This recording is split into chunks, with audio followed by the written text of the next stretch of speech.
സത്യം ചെരുപ്പിട്ട് വരുമ്പോഴേക്കും നുണ ലോകം ചുറ്റി കറങ്ങി വന്നിട്ടുണ്ടാവും എന്ന് പറയണ കേട്ടിട്ടുണ്ട്.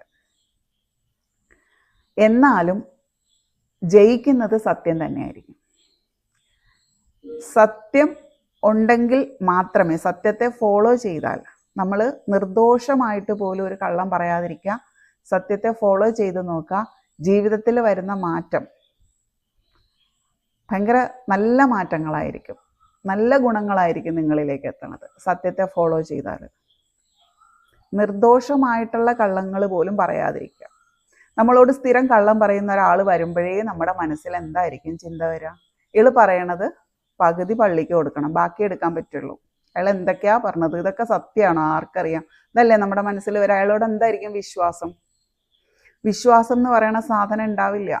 ഇനി അയാളൊരു സത്യമായിട്ടും അയാൾ പറയുന്ന ഒരു കാര്യമാണെങ്കിൽ, അയാൾക്കൊരു എമർജൻസി ആണ് വിളിച്ച്, നമുക്ക് സ്നേഹം ഉണ്ടാവില്ല. അയാൾ പകുതി കള്ളേ പറയുള്ളൂ. അതുകൊണ്ട് നമുക്ക് പ്രത്യേകിച്ച് അയാളോടൊരു മമത ഉണ്ടാവില്ല, സ്നേഹം ഉണ്ടാവില്ല.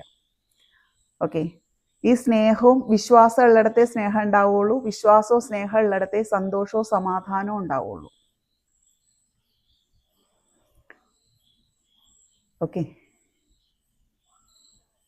നമ്മുടെ ഈ സമൂഹത്തിൽ നമ്മൾ നിലനിൽക്കുമ്പോൾ പറയുന്ന കാര്യങ്ങളാണ് ഞാൻ ഈ പറയണത് കേട്ടോ. സ്നേഹം എന്ന് പറയണത് നമ്മുടെ ഉള്ളിലുള്ള നമ്മളോട് നമുക്ക് അൺകണ്ടീഷണൽ ലവ് ആണ്. സ്നേഹം എന്നുള്ളതിൻ്റെ അർത്ഥം വളരെ വിശാലമാണ്. ഞാൻ പറയണത് ഒരു സമൂഹത്തിൽ നമ്മൾ ജീവിക്കുമ്പോൾ ഉള്ളൊരു കാര്യമാണ്, അല്ലാണ്ട് സ്നേഹം എന്നുള്ളതിൻ്റെ ഡെഫിനിഷൻ അല്ല പറഞ്ഞത്.